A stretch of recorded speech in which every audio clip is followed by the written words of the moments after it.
Or just handshake it? Just handshake it. Shake my hand. Okay, and we're going to try to pass this so that everybody gets it, and then the last handshake will go to Justin. So we'll just do the best we can to be as inclusive as possible. Beck's going to turn around and handshake to Rennie, and then we'll kick it off. All right, thank you. Welcome to Bobstock. And that sounded pretty good, huh? Really appreciate the opportunity to talk, come in and hold this Manadui Wakulin, that ceremony of life. And I'm just gonna probably drum this song, and maybe you guys can help me out by humming it and singing it and all that way for that wampum. That wampum is very special to the land, to the people. And when we're taking that handshake and we're passing that wampum and that road of life, it creates a memory. And that memory sends off all the good vibrations of life, everything that's connected, and we're all connected. And so with that, and all this song is saying is our heart to heart. And so it's a real simple, real genuine, because that wampum's picking up on the vibrations as the vibrations move forward. Our handshakes, our relatives, into the Winduganuck for the language. And then we got some Gigi guns on the side. They are rattles, the rattle of life. There's so much in our history that we don't understand.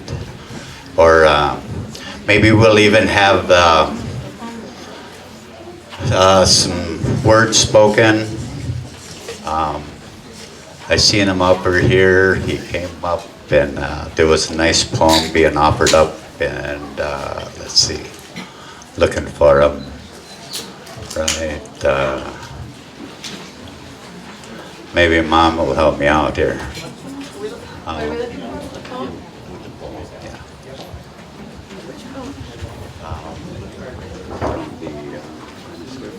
Oh, Ken McIntosh. Ken McIntosh.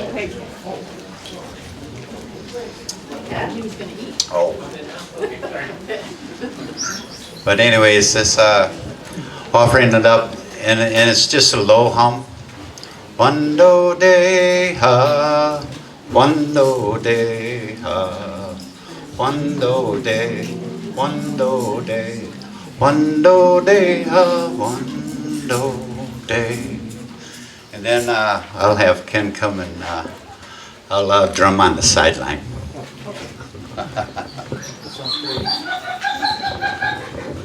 Hey. So this is for all of us, the living, and I just hope it's helpful. This is Grief Comes with a Ladder by Richard Sully. Friend, you ask when it will end. All I know is grief comes with a ladder, though not for ascending. Try to decipher the language of leaves, other faces, as strange as they appear. Its alphabet may not make sense. Nothing, not even birds, exist now as they should. Never mind them. Their songs belong elsewhere. Your task is clear. Climb. One hand, one foot, one after another takes you there. You ask, do words help? Remember, the truest prayer is said before you utter the words. Like the wind stirs the feathers of a still bird. The words themselves that lift into the air don't matter. Only the silence and the sky that summon you. I know only this. As you reach the last rung, as your clothes become threadbare, as hope becomes a whisper, a reversal happens. Like water, when it's displaced by weight, rises and overflows the brim. What took you down now takes you up. One morning, a sign of change, shade under the leaves of a small tree. Hope that's helpful for us all.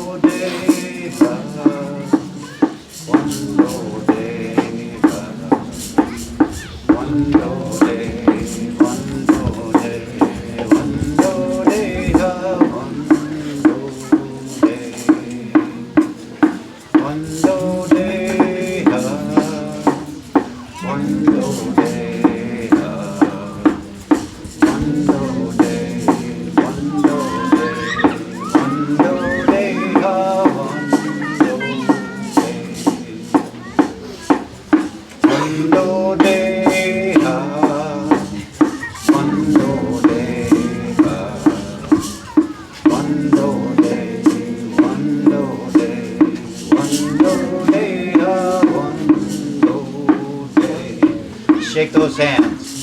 One do de ha, one do de ha, one do de, one do de, one do de ha, one do de, one do de ha, one do de ha, one do de. One do de ha, one do de ha, one do de ha, one do de, one do de, one do de ha, one do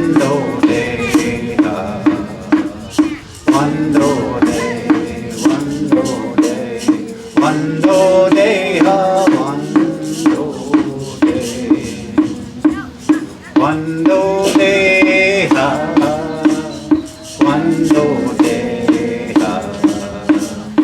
One do de, one do de, one do de ha, one do de ha, one do de ha, one do de, one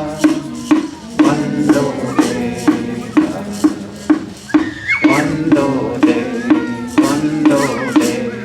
one do de ha,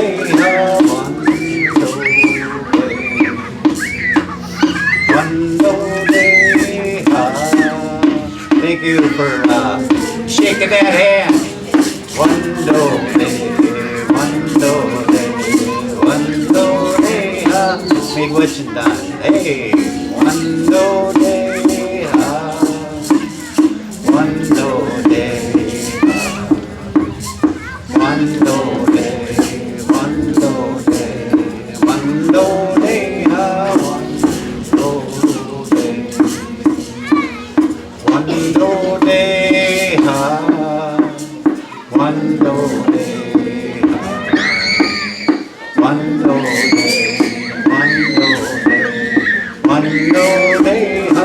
one do de ha, one do de ha, one do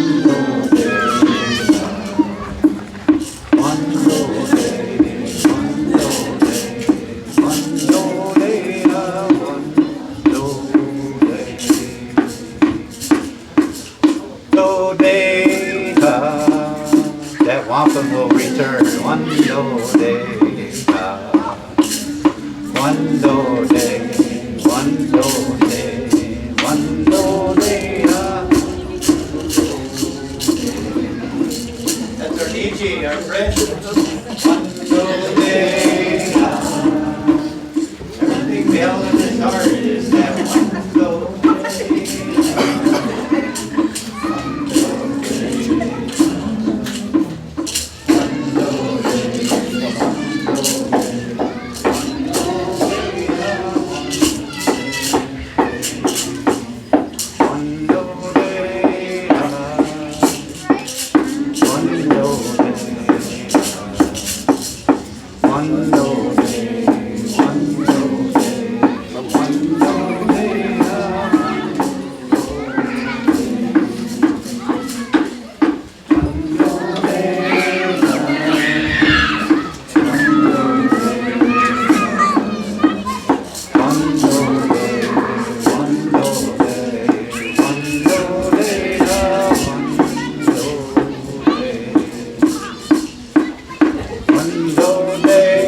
ha.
How many people did it miss? Quando day, quando day. Gotta shave the back. Quando day, quando day, quando day, quando day,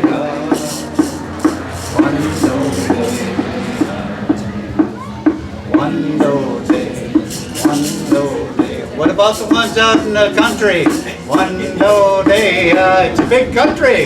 He was loved by lots. Quando day, quando day, quando day, quando day, quando day. There's some relatives out there in the grass. Today get to shake hands. Quando day, quando day, quando day, quando day, quando day, quando day. This world knew him. We might as well too. So hey, quando day, quando day, quando day, quando day, quando day, quando day, quando day,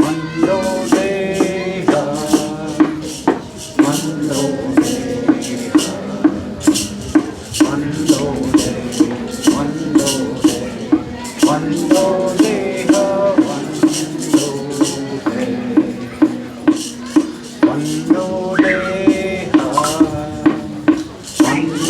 day, quando day, quando day, quando day, I remember that day in Maryland. Quando day, quando day. Lots of stuff picks up energy. Quando day, quando day. Huh? Start. Oh, yeah, we just keep passing. Once we know when it's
significance between life.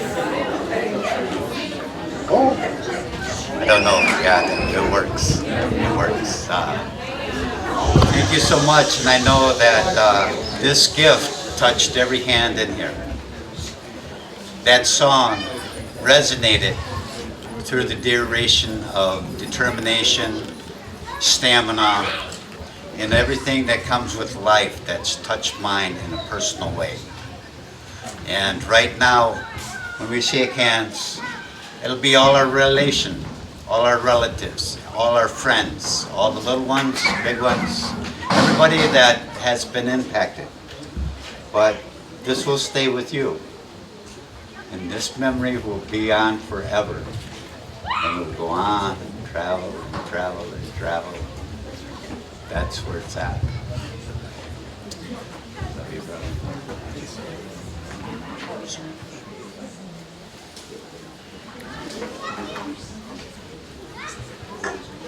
Yeah, we're good. It's your first part of your medicine bundle. It is. So I guess that mid-gym, that time to call to eat, I guess some of us missed out on that, but I guess it's that time, right? Where, oh, you were taking over. Yeah, sure. Oh, We're hey. gonna have Dan and A. Dan. But anyway, it's a little bit about this day wagon, the heartbeat, the drum, you know, and it's very special. It's part of my life. It's part of our livelihood, and you know, it's such a wonderful thing to know that that beat still beats today, you know, and that understanding. So somebody help me. All right. Dan and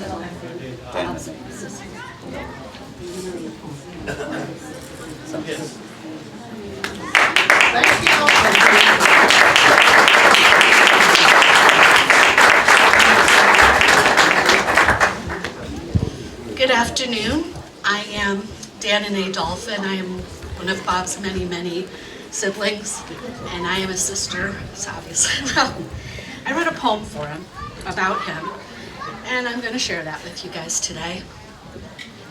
My brother had a belly of fire. It served him all his life. He used the fuel for activism, and he truly raised his voice.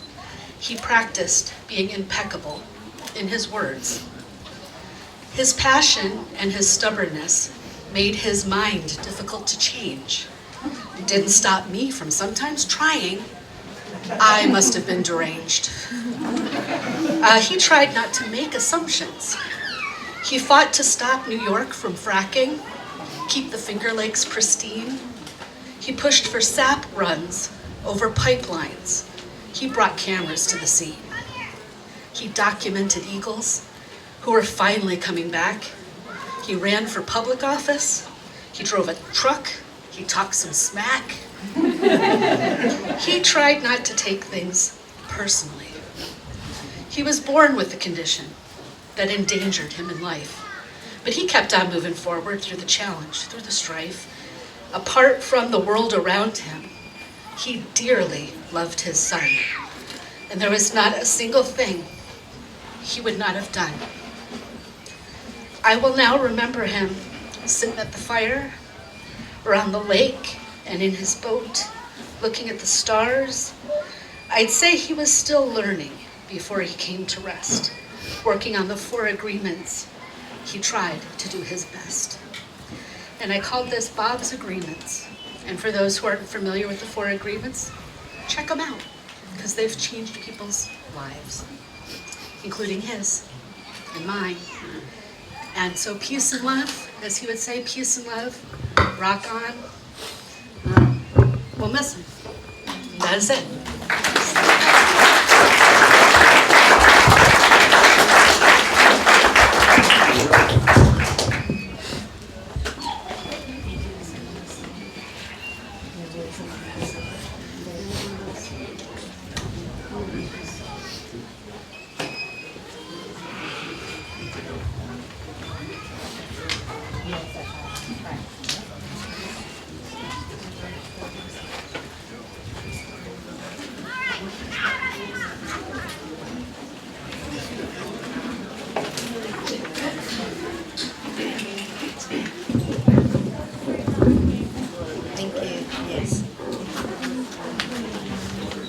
Good afternoon, everyone. My name is Pauline Elizabeth. I'm one of Bobby's sisters. I have a poem to read.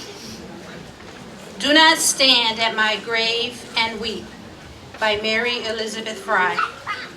Do not stand at my grave and weep. I am not there. I do not sleep. I am 1,000 winds that blow. I am the diamond glitz on snow. I am the sunlight on ripened grain. I am the gentle autumn rain. When you awaken in the morning's hush, I am the swift, uplifting rush of eagles in circle flight. I am the soft stars that shine at night. Do not stand at my grave and cry. I am not there. I did not die.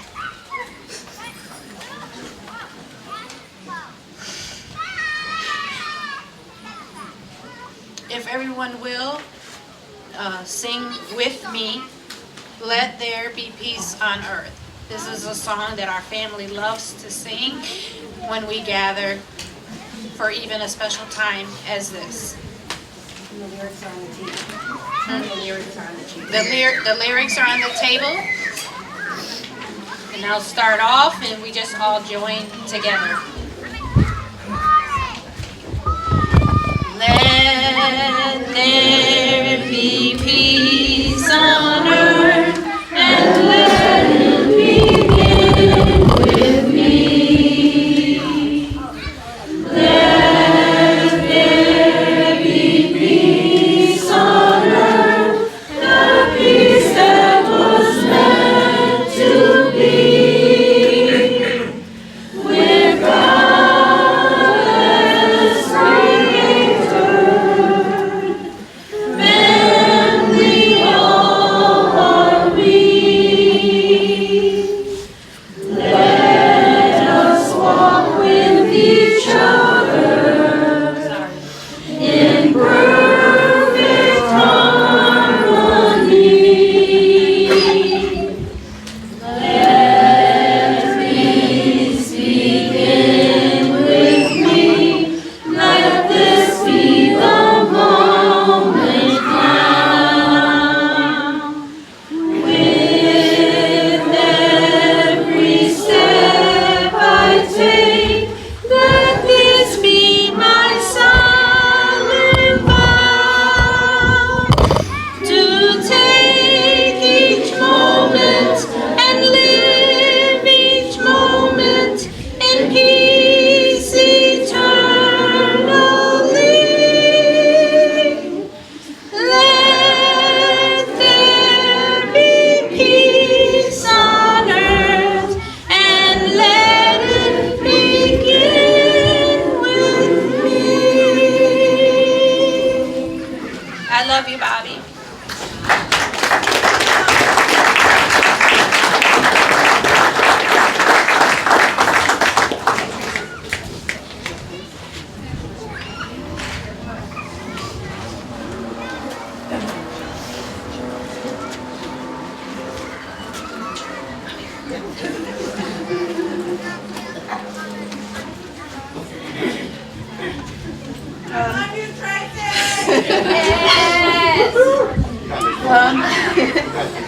So as a lot of you know, I'm Bob's niece, Tracy.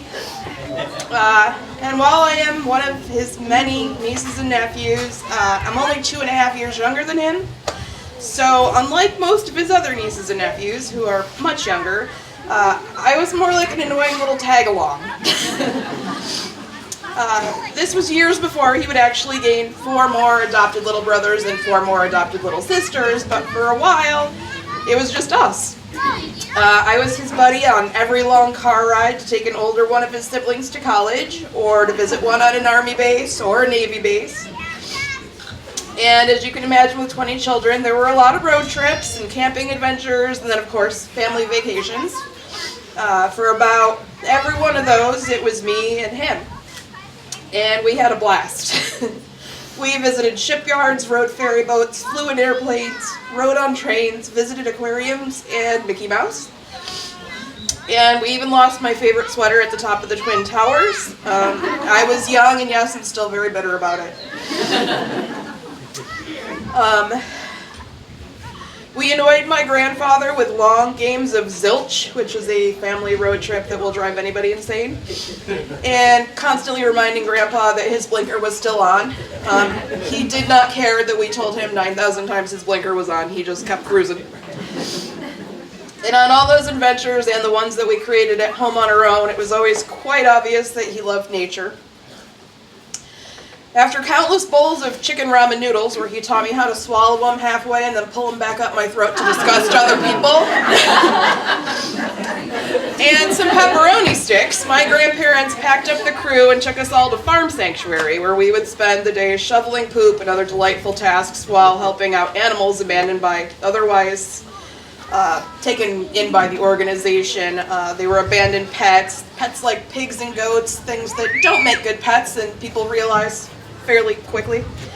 This place took care of them. And they also had very vivid pictures of veal production and vivisection and chicken farms, and that was it for Bob, vegetarian.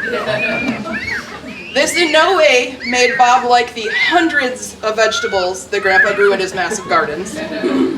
But it did mean that him and I would share cheese pizzas and grilled cheese, and in general, anything based in or coated with cheese. I'm sure everybody has shared some with him. Hence that table over there that you sorted for us. We would climb the trees in every yard, and once he even decided that we should see what lived in the hole in the tree outside of the house. It in fact was a bee, and he got stung in the eyeball. Not one of our better ideas. We would often have wars with the green spiky chestnuts that fell from the big tree out front. We were usually on the same side of any war, unless I had annoyed him that day. Whether it was swimming in the pond and catching tadpoles, or carving the 9-inch nail symbol into the fields with Grandpa's brush hog, we made the best of what we had. And even when the trees outside were too dangerous to walk under after the huge ice storm we had as kids, we tried to power my Nintendo NES with my mom's exercise bike in the basement. I was convinced that Bob could do it. There really wasn't much I didn't think he could not do. Except maybe contain his anger, something that he struggled with a lot in life, but never gave up on trying to fix. And towards the end, I think he almost had it. He loved Hemlock Lake almost as much as life itself. He once said that lake is my church and I go there to pray, and he did. I often drive down Bricks Hill Road and would stop when he was at his bench to chat with him and watch the eagles. He seemed most at peace there, where he could let things go and be more tranquil and try to find a different way to see every situation he had going on in his life. Those trees, those eagles, that water, and this land, which he loved so much that closely touches his land, is the only thing even remotely close to the love that he had for Justin.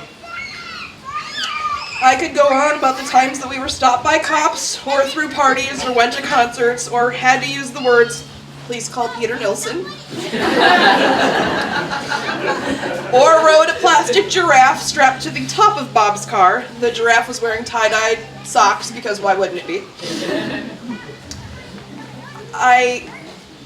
It's just a fact that makes the story even more fun to remember. But again, I could go on, but we all have those stories, Bob's stories, and I'm sure that we'll hear many today, so I won't hog up all the speaking, but I spent a good chunk of time smiling when I think of the swing under the willow tree at Omi's house.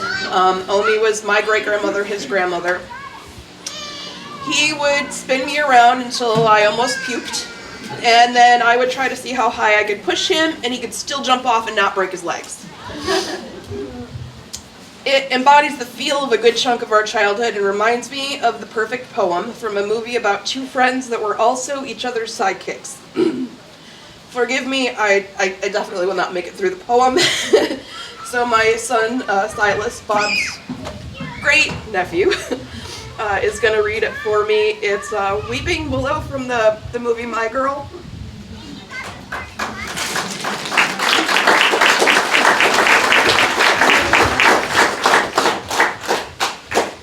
Weeping willow, with your tears running down, why do you always weep and frown?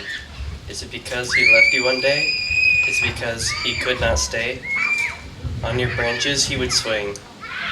Do you love the happiness that he would bring?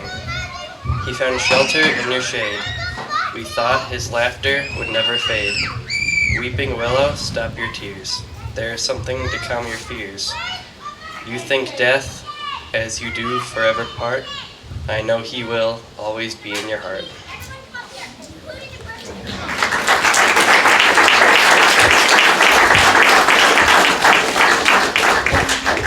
And now we're gonna open the floor to anybody who would like to speak. I think Dan, you wanted to.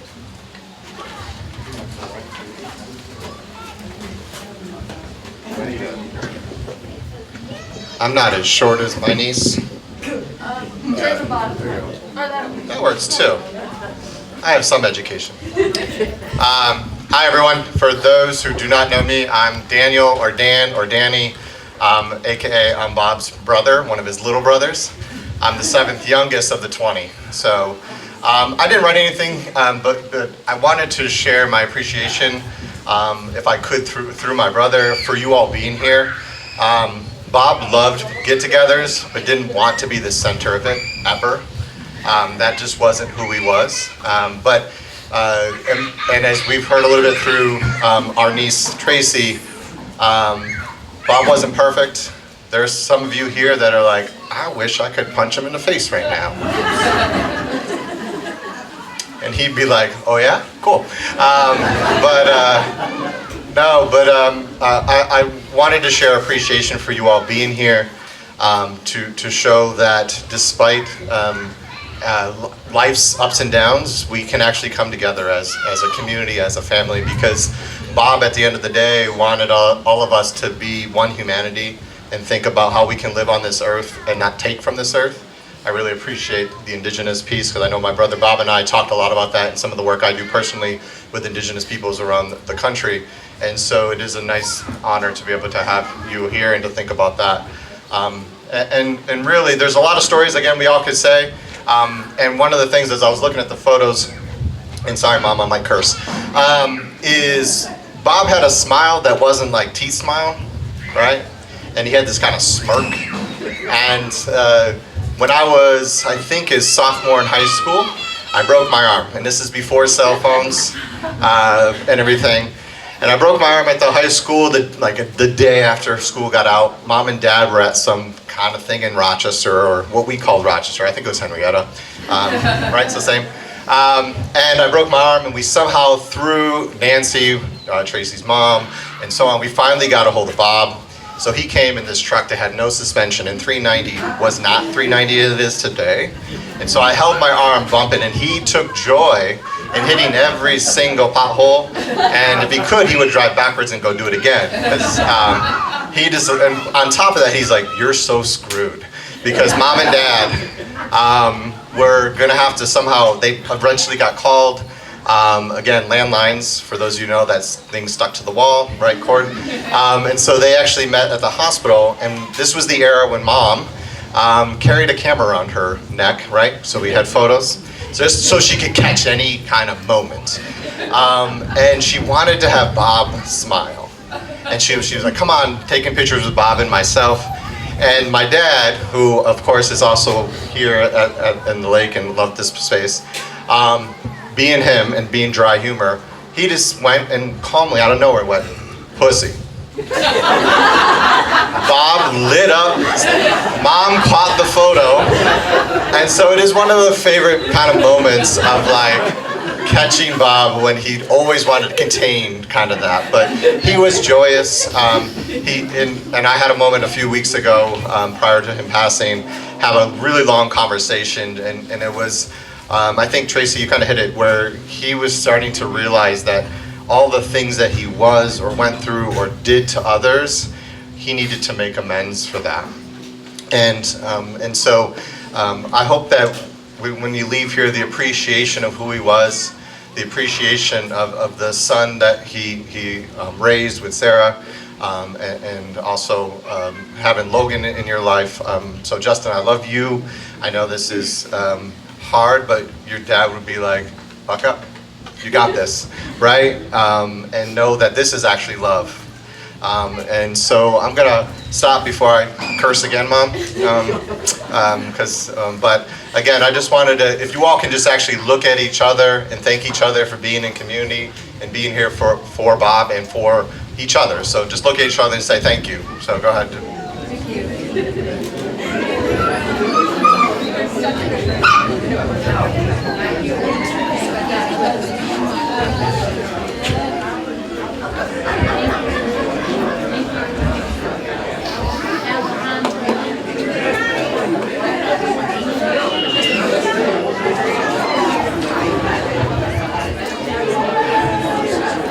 Patty, do you want to come up and speak? So with that, again, I love you all. Thank you all for being here. We appreciate you. Patty, why don't you come up next? And luckily, not all the Nilsson brothers and sisters are here, because we would be here tonight, all night. Patty. I have a short Bob story.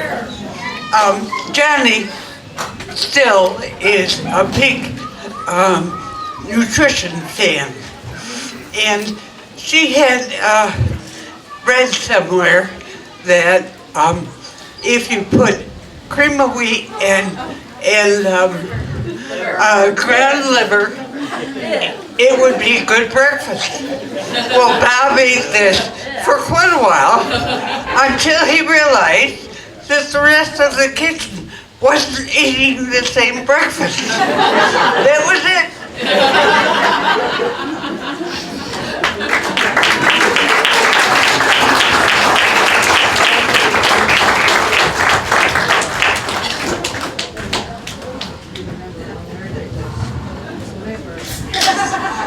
If you guys don't know me, I'm Susie. I knew Bob and Johnny when I first met Bob. He was a character. He always did a fist pump to me. I was like, what's this for? I can't get a hug, man? He's like, no, I don't like hugs. So when I was like, okay. Sky and I used to help him do the workshop when Peter passed away.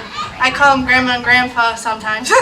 But when Sky was over, I said, hey, do you need help, Bob? And he was like, oh yeah, sure. So he always helped. So thank you.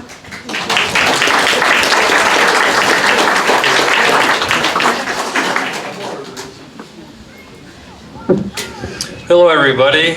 For those that don't know me, my name is Bob Thompson, and I first got to know Bob through Frack Free Genesee. We were one of the original members.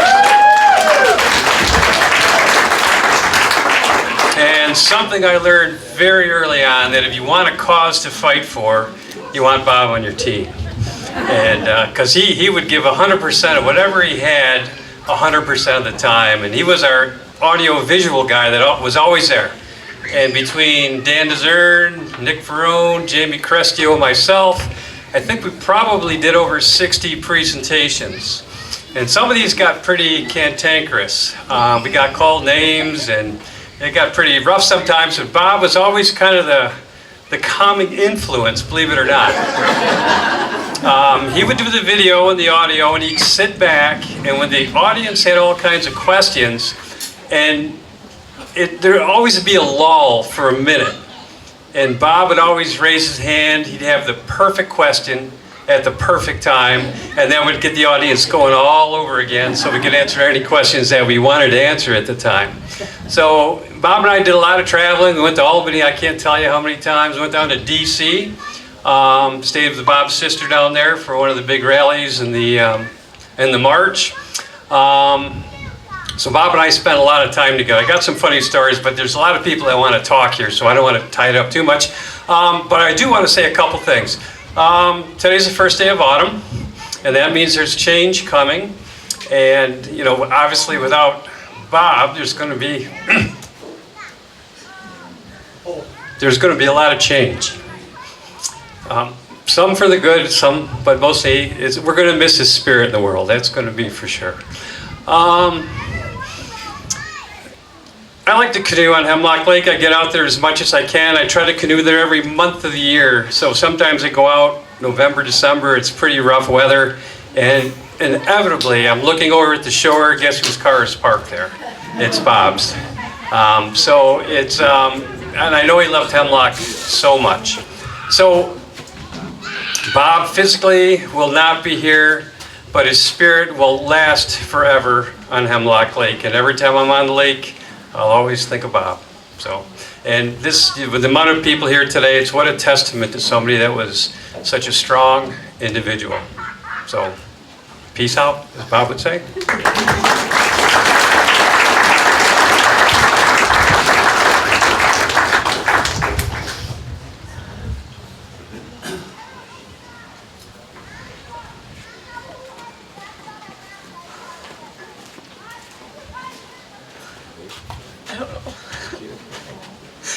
So as many of you know, I'm sure, Bob was one of those friends that quickly became family. From teaching us and our children the importance of fighting for our environment, for our health and safety, to also teaching us things like how to safely jump out of a golf cart that's moving. And when I say us, I mean my children.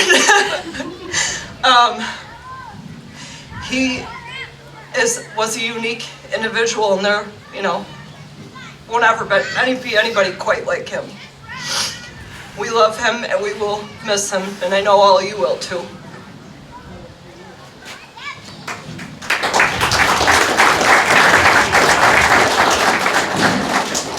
Not sure how much I'm going to make through here.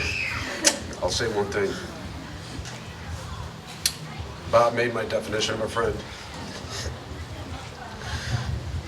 A friend is someone's going to be there no matter what. I've called Bob many times. Drop what he was doing, and he was there. And be sure to do the same thing for him.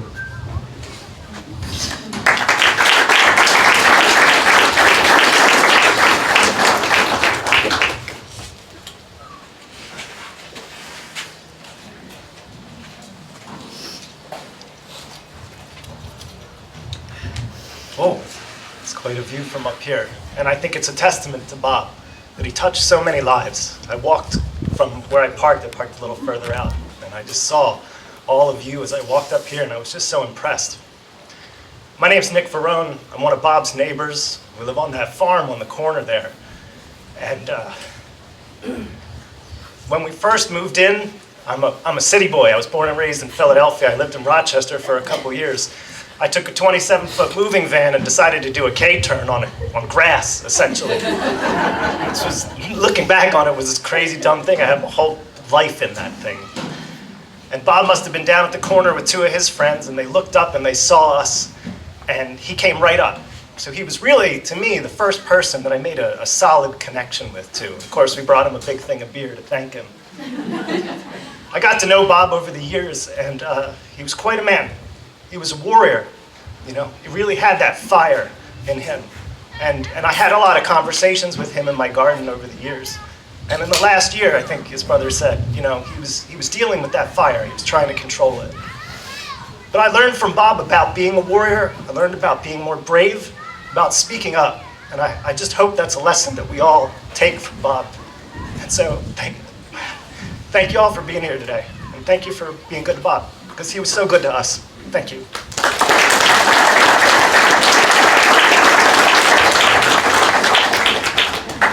North side of Blank Road, construction that Culver took all summer to put in. I retired in April, and Bob was there every morning. And he had a great outlook on that project. He was always going to get done on time. As we all know, it didn't, but Bob got to see it finished at least. I just want to say that it was a pleasure to know Bob. He trimmed trees at our property way up in the top in that lift as far as he could get it. But he was excellent in what he did, and I'm glad I got to know him. Thank you.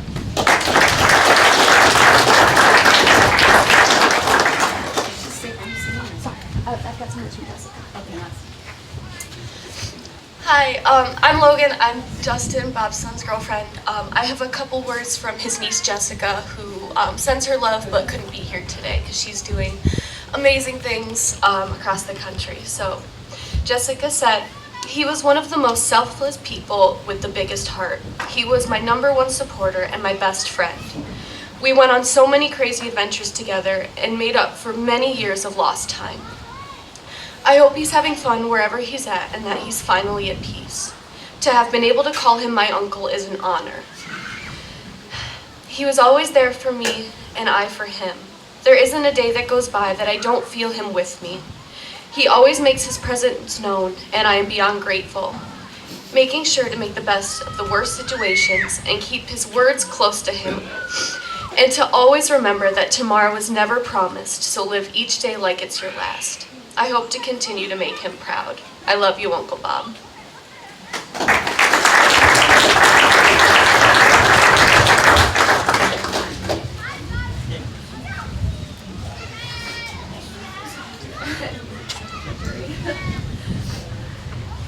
Hi, I'm Tori. I'm his sister.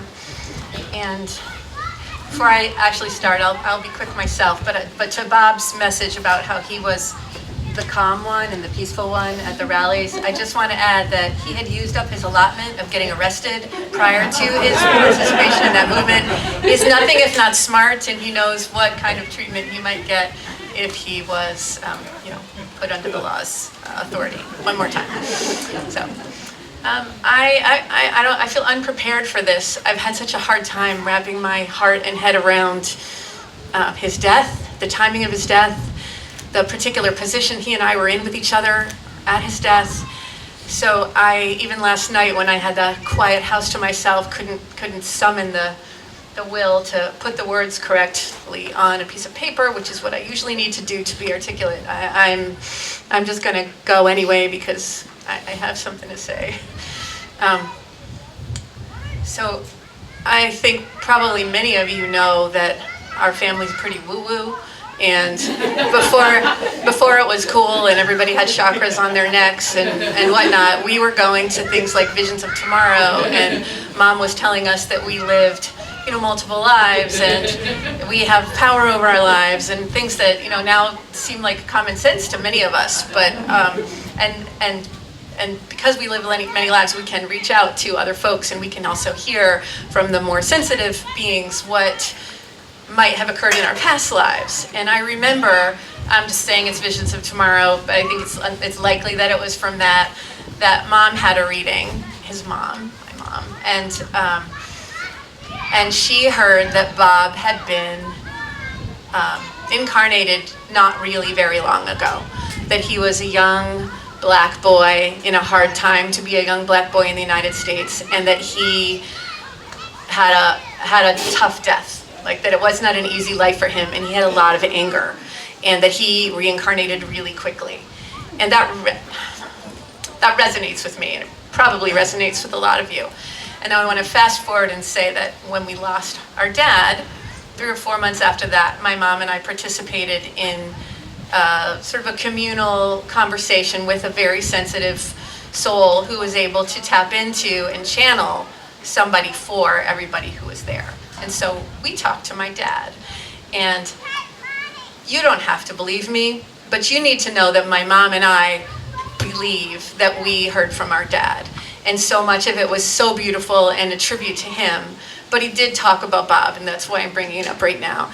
He called him 2 things. He said he's an artist, and he said he is all heart. He is just all heart. And that's where I want to go. Like, I believe he came in with a fragile physical heart. He had a lot of healing to do spiritually and I'll say physically. And this journey was a really important one for him.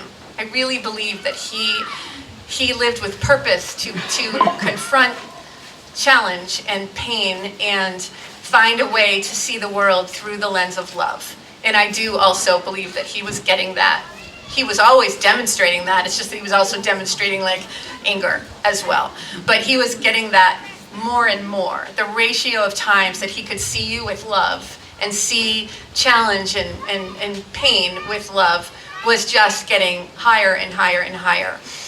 And I think that is why he came, and I'm so grateful to have had him in my life. And I think that we all feel that way. And to be part of and to witness and to get our own individual interaction as he went on this healing journey. parenthetically, yeah, I think that the greatest love, he has a lot of great loves, but the greatest love for him was undoubtedly his son. And his son, I believe, kept him alive when the heart surgeries, were happening, when he had something so important to live for. For me, I've loved him since he was the 6-month-old baby who had to eat liver and cream of wheat or go to like a hospital, because it was Johnny Nilsson's house or a hospital when he was so malnourished. I don't know if you know that I might get the numbers, you'll get the gist if I get the numbers wrong by a couple ounces. He's basically 9 pounds something at birth, and I don't think he was 11 pounds. 6 months later, he was only 11 pounds. There had been beer in his bottle at times. He really came in with a lot of need, and from that moment, he just had my heart. Like, my brother called my love for him devotional, and I didn't think of it that way, but I do feel like devoted to him. And he used to, when he began to move, and it was early because he was one coordinated son of a bitch, I don't even apologize to Mom. I don't know. You're older than me. Yeah, I mean, he could change a tire at 7. He didn't have the strength, but he could, he knew exactly what to do. He'd be up on the jack, just trying to get his weight down.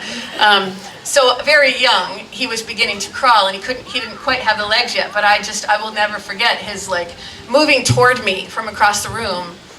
I don't know, and he's like, tee, tee, tee, tee. That's what he could say toward me. I don't know what age that was, but it's a moment that I will treasure. And if you've known Bob long enough, you may have been the recipient or been a participant in animosity or discord between you, and I've certainly had my share, and often with befuddlement and shock, and eventually just sort of a peaceful wait him out. And again, I think it was really him growing his ability to see through love. But because at the end he was angry with me, it's been really hard, and I just want to raise this out in case this has been an experience that you had, or if you know someone who does. Does it mean that we love him any less? But I think it's okay to have those feelings. But as I was driving, it's really why I'm saying it, is as I was driving here yesterday from Maryland, I was acknowledging that I had a lot of loss this summer, and he was he was a great part of that, and I was having trouble accessing that grief, because there was also this frustration that I hadn't gotten my moment of resolution with him before he died. And I just found this moment of thinking about him with his form agreements, and him as an eagle, and him just being nothing but love and peace in the state that he's in now. And I firmly believe that. And then I cried like a baby.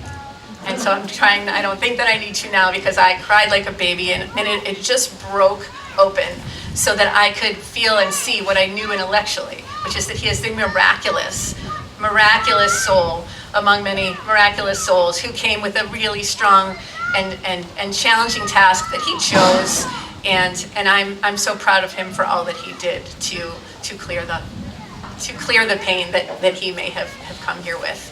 And finally, I just want to speak on that artist piece, because he was all heart, and he was an artist. And I think, and what my dad was saying was his palette and his canvas were the earth. They were his space. They were my parents' space. They were all the places on earth that he was trying to keep clean. His design, his care about detail, his search for the right materials, his desire to make the most beautiful campground down on his property that you can just walk through and feel the sort of love and peace. Were maybe among his finest canvas. Well, there's his finest canvas. But I just want to elevate that as well. I do, an artist through a lens as well. So I'm gonna leave you with the heart and the art, and hope that we can treasure him for those and be grateful for everything that he gave us in those realms. Thank you.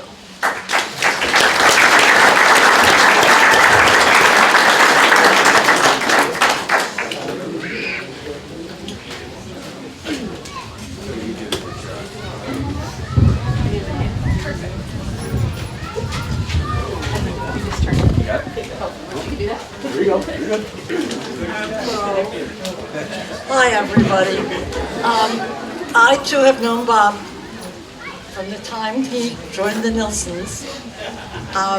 When he was young, maybe early school age, he and my two youngest kids, Sarah and Ben, were really close. They were really good friends.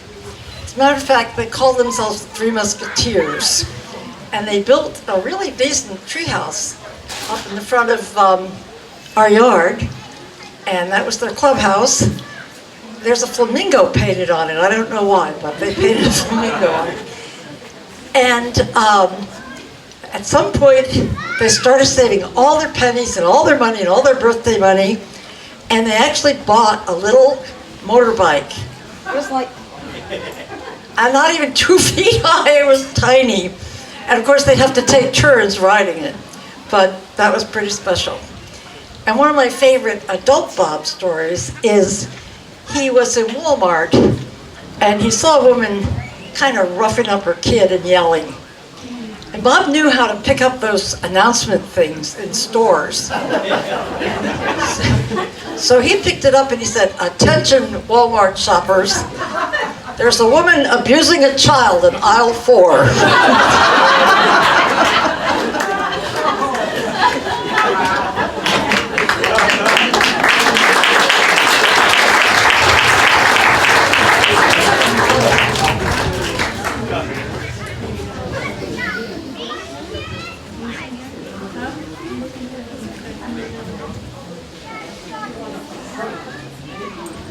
At school we do this. Smell it.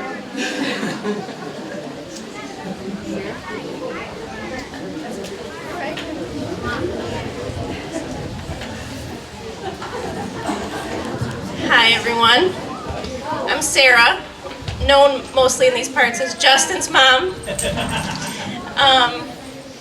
Proudly Justin's mom. And Bob was Justin's dad, and there wasn't a time that someone said, "Are you Justin's dad?" that he wouldn't smile. Sorry. He was so proud of Justin.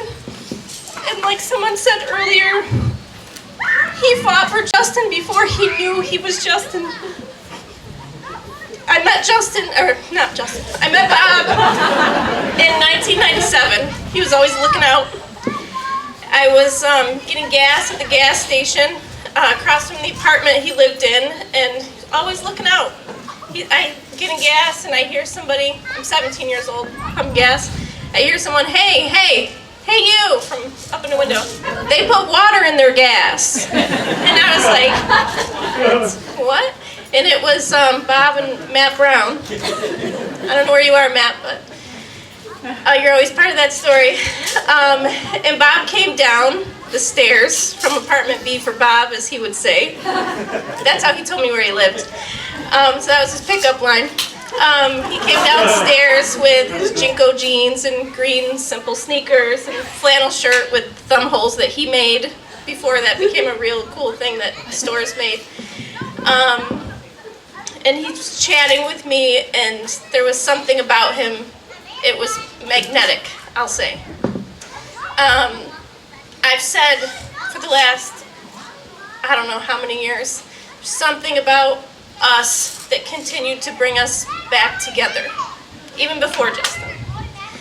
So that was March of 97, April 97, we were dating, and I went on quite an adventure of a lifetime for the next 23 years. In 2000, Justin was going to be born, and Bob just wanted to meet him. He wanted to meet whoever he was. We didn't know he was Justin. We didn't know if he was going to be Justin or Annabelle. We weren't sure. We didn't want to find out. We wanted a surprise. So he had surgery, and he said, "I'm going to meet that kid. Then I'll know I've been a success. I at least have met him." And he did. And then a few years later, he said, "I want him to be 10. I want him to know me when he's 10. And I said, "Cool, do it." 10 came and passed. And then few years later, I don't know, maybe when he was 13 and starting to become a little bit of a pain in the ass, but still totally awesome, he said, I just want to see that kid graduate from high school. Cool. So Justin graduated, and either the night before or the night after the graduation party, he said, all right, solid, 21. He's going to be 21 and know me. And I said, yes, he is. And he's 23 now. So for that, he was successful. And I believe after that time, we never had a conversation again about what that number was he put on what he needed to feel successful in Justin's life. We weren't always harmonious after that, but we did have some good talks, and some good talks mostly about Justin, but I never heard a number again. So I have to believe that he's at peace knowing that he made it where he needed to be at 21. Anyone who's ever met Bob went on an adventure, for sure. And I don't know if everyone who met him knew the passion he had in him and the desire to be successful and to have people be proud. He wanted his mom and dad to be so proud. Like when someone would say, are you Justin's dad? He would be so proud. I'm sure when Peter heard, or Johnny heard someone say, are you Bob's mom and dad? They might be like, oh shit, what did he do now? I think he kept his dad in business of pro bono legal services over his young years with me and many other friends here. So when I was thinking about Bob and his desire for success, I knew a poem by Ralph Waldo Emerson. It's a short poem, I'm going to read it. Every line, I think, yep, check, he did that, check, he did that. So what is success? To laugh often and much, to win the respect of intelligent people and the affection of children, to earn the appreciation of honest critics and endure the betrayal of false friends, to appreciate the beauty, to find the best in others, to leave the world a bit better, whether by a healthy child, a garden patch, or a redeemed social condition. To know even one life has breathed easier because he had lived is to be successful, and that he was.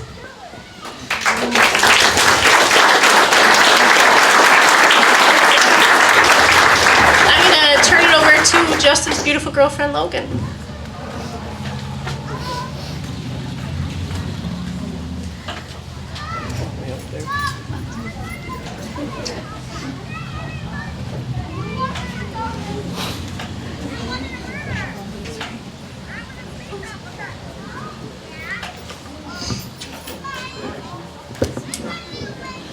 So, I'm going to say a few words before I sing.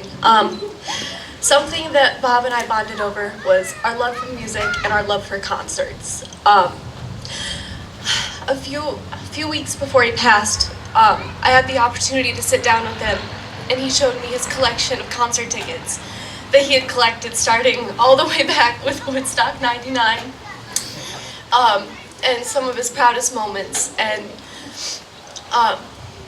so I have a million words I could say, but I'd rather share how I feel through song.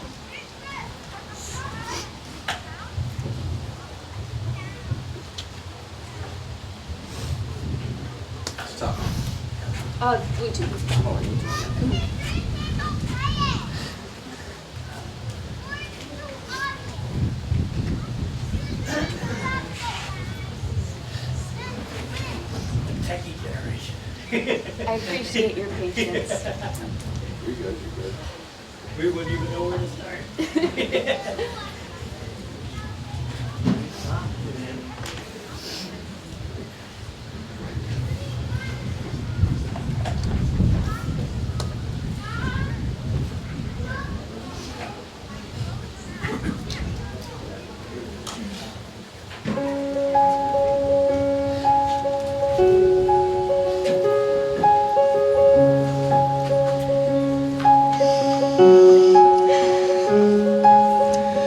Another turning point, a fork stuck in the road.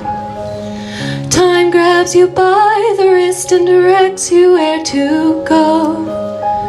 So make the best of this test and don't ask why. It's not a question, but a lesson learned in time. It's something unpredictable, but in the end is right. I hope you had the time of your life.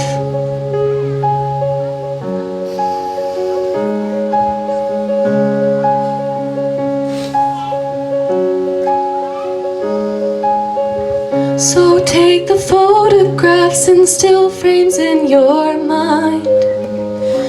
Hang it on a shelf in good health and good time. Tattoos of memories and dead skin on trial. For what it's worth, it was worth all the while. It's something unpredictable, but in the end is right. I hope you had the time of your life.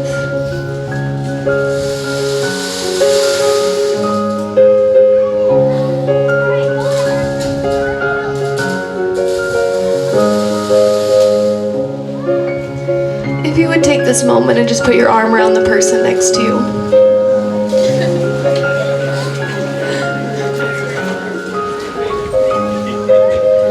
So make the best of this test and don't ask why. It's not a question, but a lesson learned in time. It's something unpredictable, but in the end is right. I hope you had the time of your life.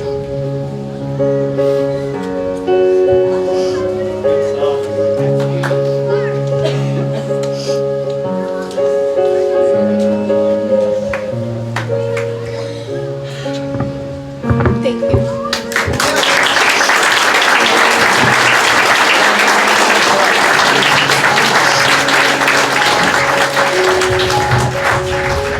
My only words are fly high, Bob, and give heaven some hell. Thank you.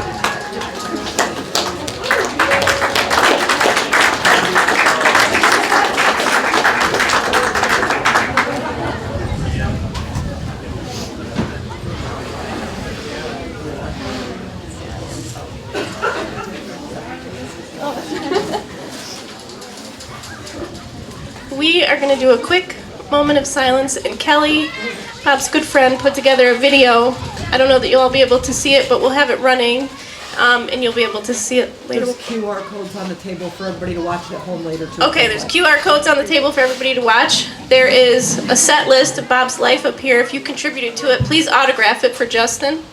There's a book to sign in, and there are some tickets for Bob stock, true Bob style. So go ahead, Ryan. Life story.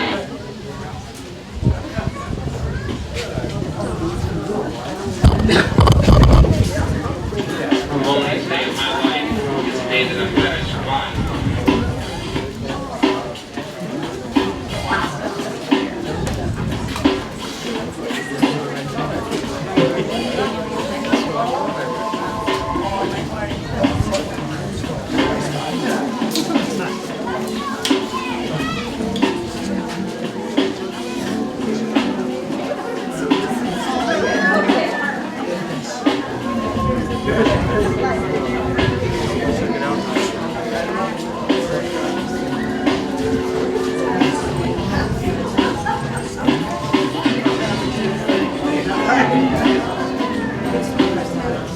Dear Dr. Grimm, us kids in Olympia would like to complain about something that the maintenance men are doing. They've been dumping garbage on the edge of the woods all over the place. We would like someone to do something about it. We hope the adults in the cottage and nature will list a way to you. We all hope that you will do something about it. Time is so quick and a blink it's gone. What difference does time make when it's almost nothing? Where does it go? Becoming that word that no longer exists, or does it?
Go.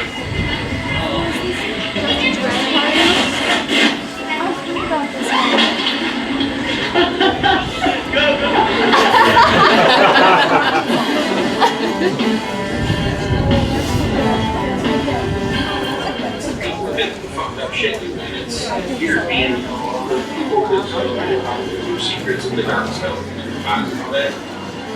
But if you come away from all of that and then decide to be a good person and try to help other people and chase it, and you can succeed.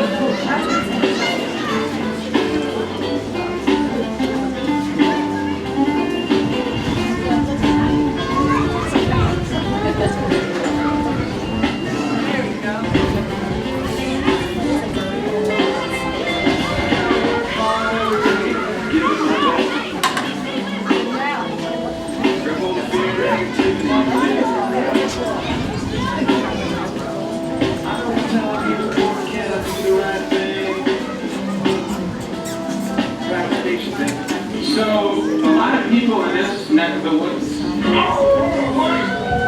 out that the oil and gas industry wanted to come to town and they wanted to drill a bunch of fucking wells. And they wanted to put a compressor station. All kinds of cool shit. We don't even have our hiking trail because of all the pipelines that we have in the house. Right here on Hemlock Lake, they wanted a fucking frack Hemlock in Canada's Lake. So a group of locals did the most beautiful thing I've ever seen in my life. Well, frack free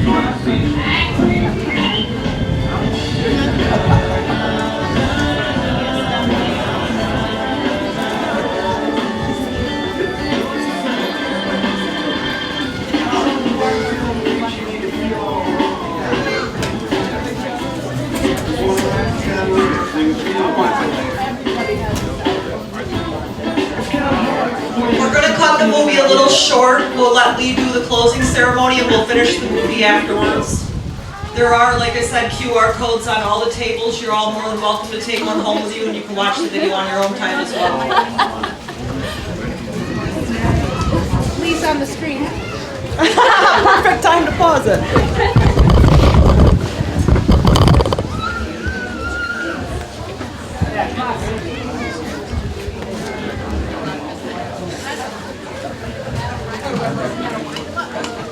Way down there.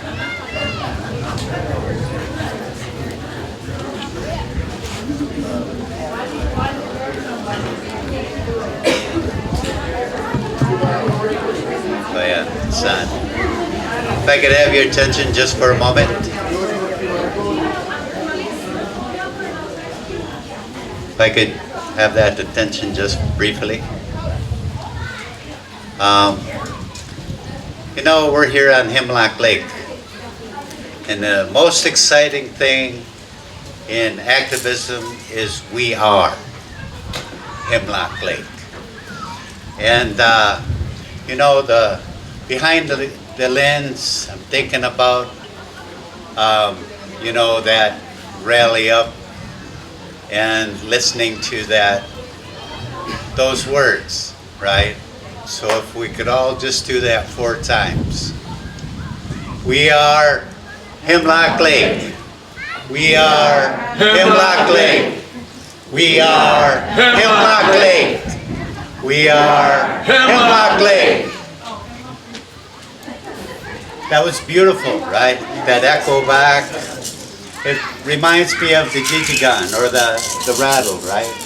What do we give to our children? Yeah. We keep them occupied, right? But there's that moment of silence when the Creator made the universe. There's stories and legends and stuff like that. It was that first shape that made this universe. And with that, you know, it comes responsibility in just understanding those stories.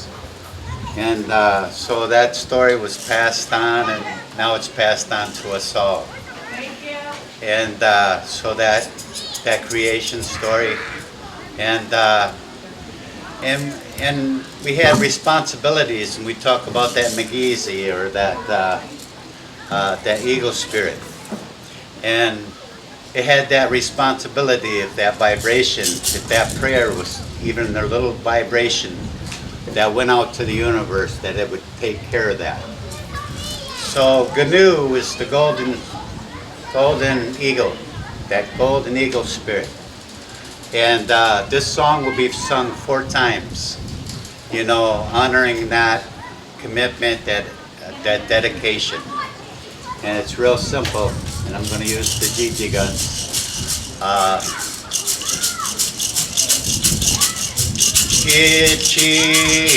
Kichikanu Apajamana Wego Weha Heo Weha Heo Weha Heo Kichiganu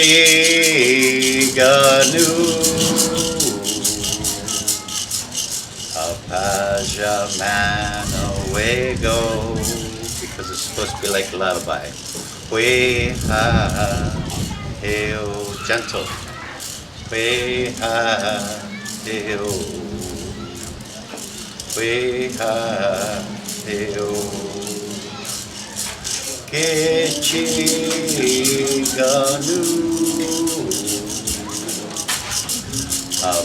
Apajamana Wego Weha Heo Weha Heo Weha Heo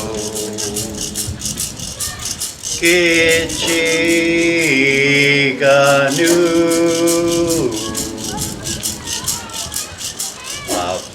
Apajamana Wego Weha Heo Weha Heo Weha Heo. Miigwech. Thank you.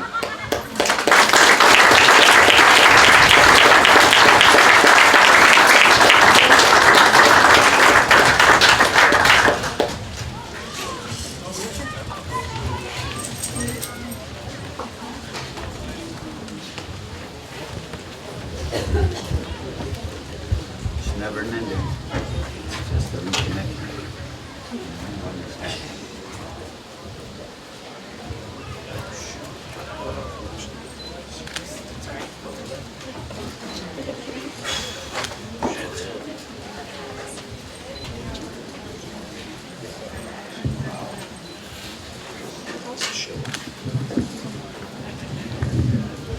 I'm a lot taller than everyone else.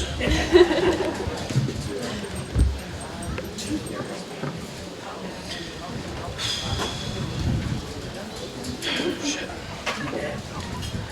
Bear with me, I'm gonna give this a try. I'm Justin, I'm sure everyone knows Bob's son. Just wanna thank you all for coming here to celebrate my dad's life. It means a lot.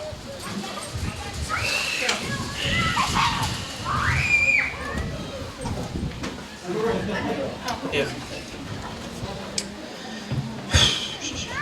Shit.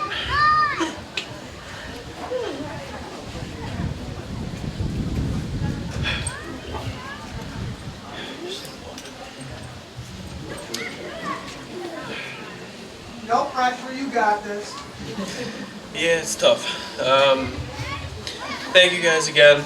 I wanted to come up and share a few lessons that my dad shared with me and that he lived by himself. My dad taught me always to give everything I have and more. Never stop chasing my dreams. Love every day as it could be your last. Fight for what is right, and it's only illegal if you get caught.